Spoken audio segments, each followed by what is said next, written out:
Ahoj lidi, jsem zpátky. Vítám vás u 4. dílu Tranzity, což je můj blog, videoblog od transky pro transky. Nemám jenom fotky, ale mám taky nějaký vnitřní život, jak jsem napsala před pár dněma na svém blogu. Psala jsem tam o tom, jak jsem byla u doktorky Pivkový a jak jsme se povídali o mém dětství a ona mi řekla, ať ji napíšu nějaké vyprávění o sobě, tak jsem ho napsala a tady ho mám. Nejsem ten druh člověka, co by už od narození věděl, že jsem měla být holka a nevěděla jsem to. Neměla jsem žádného sourozence, nehrála jsem si prostě výhradně s klukama a neuvažovala jsem o sobě jako o nějakým pohlaví, uvažovala jsem o sobě jako o dítěti. Teprve až někdy ve 14 jsem si začala uvědomovat, že mezi pohlavíma je nějaký rozdíl. To bylo, že jsem se poprvé zamilovala, tak jsem zjistila, že jo, takhle no vlastně ještě existuje jako holka. Dobrý no. Ten problém, který teda já jsem měla, nebyl jenom to, že jsem chodila zmalovaná. To by ještě jako ty holky asi dokázaly zvládnout čas od času. Co nemohli zvládnout, že bylo to, že já jsem se prostě nechovala jako chlap. Chodila jsem s holkama a líbilo se mi to, byla jsem šíleně zamilovaná a byla jsem šťastná. Vždycky jsem na to myslela prostě úplně hrozně moc, že mi chyběl v životě ten ženský prvek. Připadám si jako plnohodnotná bytost konečně. Že už nepotřebuju si s někým vodit za ruku a hýbat se s ním, abych si připadala jako člověk. Důvod, proč ode mě každá holka vždycky odešla, je, že jsem se nachovala jako kluk, že jo? Jsem se chovala možná jako idiot, ale ne tak úplně jako kluk. Jo. Každá vždycky chtěla, abych já měl ten chlap, každá holka vždycky chtěla obejmout, pochovat, abych jí udělala všechno bude dobrý, neboj se. Jenže já to chtěla taky. Evidentní to bylo, když jsem chodila s Bibi. Vždycky jsme spolu chvilku byli, pak jsme spolu chvilku nebyli. Potom o tom střídavém stavu, ona ke mně přišla a já jí říkám, proč mi to děláš tohleto? A ona říká, no, jako, já se do tebe vždycky tak zamiluju, protože jsi prostě strašně sexy, ale pak si uvědomím, že s tebou prostě nemůžu chodit, já potřebuji chlapa. A já říkám, to se dá jen dělat prostě. Já jako pořádný chlap asi nikdy nebudu. Ale už tehdy za našeho chození prostě, když jsme měli nějaký jako problémy existenční, tak ona mi řekla, a co když jsi gay? A já říkám, ne, nejsem gay.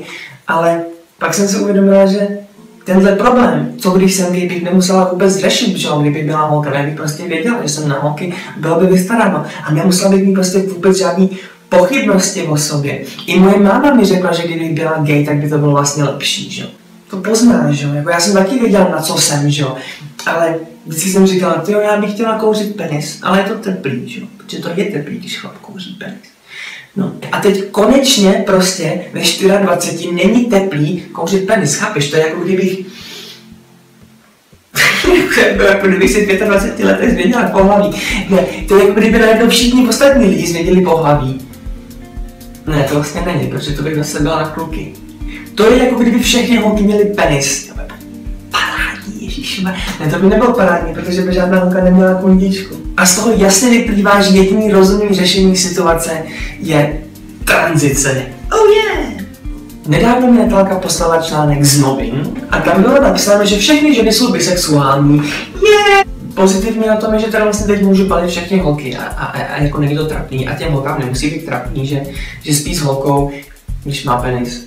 Tak je to vlastně úplně jako normální, že jo? Protože s chlapem taky spíš a má penis, že jo? Takže samozřejmě, že jsem věděla od 18, že je jasný, že jsem prostě měla být holka.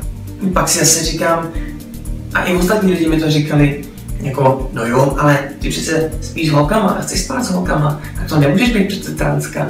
A no vlastně to nemůže být holka. A tohle jsem řekla teď posledně právě Pivkový a říká, no co jako? A řekla mi, že přestože to zastoupení procentuální gayů v transsexuálech je tak nějak stejně jako u normální populace, tak mezi transkama je 10% teplej transek.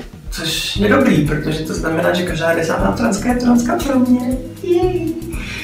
Joe Harrow tady ve svém videu Are You Trans a Drag mluví o tom, že lidi mají ve skutečnosti 31 genderů.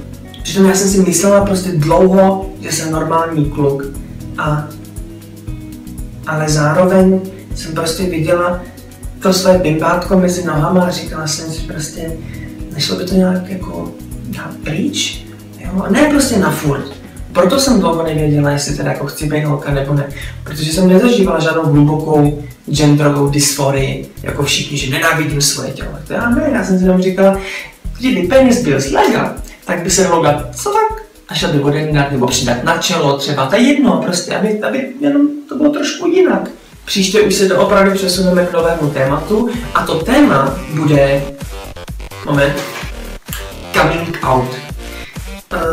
I když jsem o tom psala, i když jsem o tom dneska mluvila s lidmi, s kterými se stýkám, tak je to důležité, protože tyhle videa se točíme, jak jsem řekla, je vlastně takový návod pro transky budoucí, co mají dělat. Touto bombou se s vámi loučíme. Přeji vám všechno nejlepší do jara, které už skoro začíná. Milujte se a množte se a do té doby čus pičus.